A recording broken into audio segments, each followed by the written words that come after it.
নমস্কার বন্ধুরা, অপারেশন সিঁদুরে আমরা পাকিস্তানের তুর্কি মেড ড্রোনের চিতা জ্বালিয়ে দিয়েছি।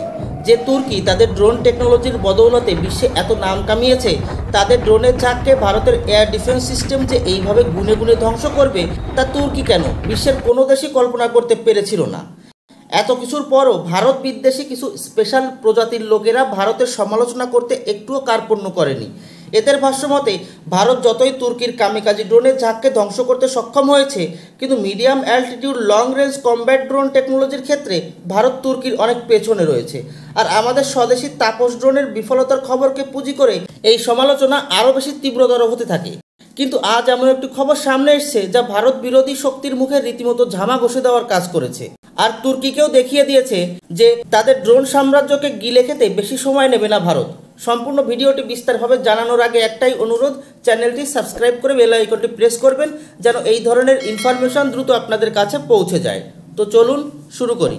স্ক্রিনে দেখুন, ভারতের স্বদেশী আর্চার এনজি ইউএভি এর হাই স্পিড ট্যাক্সি ট্রায়াল সফলভাবে সম্পন্ন হয়েছে, আর সামনের মাসেই অর্থাৎ আগস্ট 2025-এ এর প্রথম ফ্লাইট টেস্ট কন্ডাক্ট হতে চলেছে। ভারতের ডিআরডিও তৈরি করা এই আর্চার এনজির সফলতা ভারতের জন্য বিশাল বড় এক প্রাপ্তি হতে চলেছে। আপনাদের অবশ্যই মনে আছে যে ভারত কমব্যাট ড্রোন ক্যাটাগরির একটি ড্রোন বানাচ্ছিল যার নাম ছিল তাপস। এই তাপস ড্রোনের কিছু টেকনিক্যাল ত্রুটি এবং কস্ট ইফেক্টিভ না হওয়ার কারণে ভারত সরকার এই ড্রোন প্রোগ্রামটিকে বাতিল করে দেয়। অর্থাৎ সোজা কথায় তাপস ড্রোনটি সফলতার মুখ দেখতে পেরেছিল না। এর পরপরই ভারতের ডিআরডিও আর্চার এনজি প্ল্যাটফর্মের উপর কাজ শুরু করে। তাই তাপসের এই অসফলতার পর আর্চার এনজি এর এই সফলতার যাত্রা ভারতের জন্য সত্যি খুব গুরুত্বপূর্ণ। যাই হোক, কমব্যাট ড্রোনগুলোর বৈশিষ্ট্য হলো এগুলো মিডিয়াম অল্টিটিউডে লম্বা সময়ের জন্য উড়তে সক্ষম। এইসব ড্রোন গোয়েন্দাগিরি এবং টার্গেট খুঁজে বের করা থেকে শুরু করে দরকার পড়লে অ্যাটাক করতেও সক্ষম হয়। এরা নিজের সাথে বোমা, মিসাইল ক্যারি করতে সক্ষম। কমব্যাট ড্রোন ক্যাটাগরির ভারতের তৈরি করা এই ফার্স্ট ড্রোনটির ক্ষমতা সম্পর্কে যদি জানেন, তাহলে বুঝবেন যে এই আর্চার এনজি বিশ্বের বড় বড় সব শক্তিশালী কমব্যাট ড্রোনগুলোর ক্ষমতাকেও অনেকাংশে টেক্কা দিতে চলেছে। এই ড্রোনটি 30,000 ফিট উচ্চতায় উড়তে সক্ষম। এই ক্যাটাগরির যে ড্রোনটি তুর্কি তৈরি করে বিশ্বব্যাপী নামডাক কামিয়েছে তার নাম হলো বারাক্তার টিবি2 ড্রোন। এই টিবি2 ড্রোনটি সর্বোচ্চ 25,000 ফুট উচ্চতায় উড়তে সক্ষম। অর্থাৎ টিবি2 এর থেকেও 5,000 ফুট ওপর দিয়ে উড়তে সক্ষম ভারতের Archer NG. NG means next generation. ভারতের এই মিডিয়াম অ্যালটিটিউড লং এন্ডুরেন্স অর্থাৎ মেল ইউএভি একটি সিঙ্গেল ইঞ্জিন ড্রোন। এই ইঞ্জিনটি অস্ট্রিয়ার একটি কোম্পানি দ্বারা তৈরি যার নাম অ্যাস্ট্রো E4, যা একটি 177 হর্স পাওয়ারের টার্বোচার্জ ডিজেল ইঞ্জিন। খুব দ্রুত এই বিদেশি ইঞ্জিনকেও স্বদেশি ইঞ্জিন দিয়ে রিপ্লেস করা হবে, যেটি VRDE বানাচ্ছে। আর্চার এনজি 1700 থেকে 1800 কেজি ম্যাক্সিমাম ওয়েট নিয়ে উড়তে সক্ষম। এই ড্রোনের এন্ডুরেন্স 29 থেকে 34 ঘন্টা। তবে সর্বোচ্চ পরিমাণ পেলোড নিয়ে ড্রোনটি কমপক্ষে 18 ঘন্টা অনায়াসে উড়তে সক্ষম। অন্যদিকে তুর্কির টিবি2 এর ম্যাক্সিমাম এন্ডুরেন্স 27 ঘন্টা।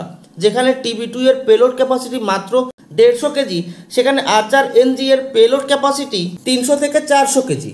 আর্চার এনজিতে ম্যাক্সিমাম 4টি হার্ড পয়েন্ট থাকবে, যেখানে বোমা মিসাইল যুক্ত থাকবে।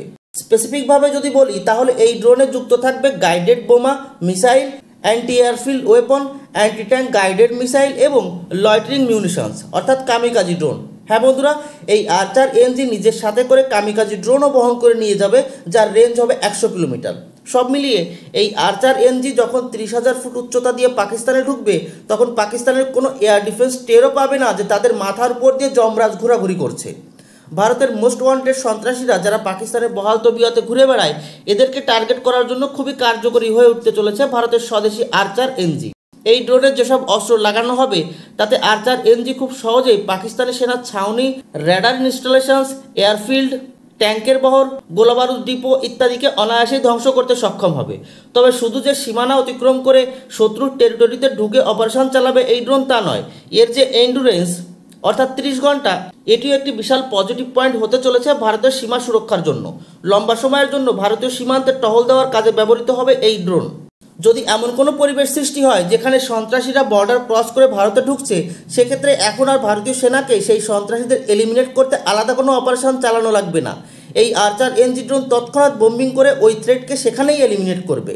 ফলে ভারতীয় সেনার সৈনিকরা ক্যাজুয়ালিটির হাত থেকে অনেকাংশেই সুরক্ষিত থাকবে।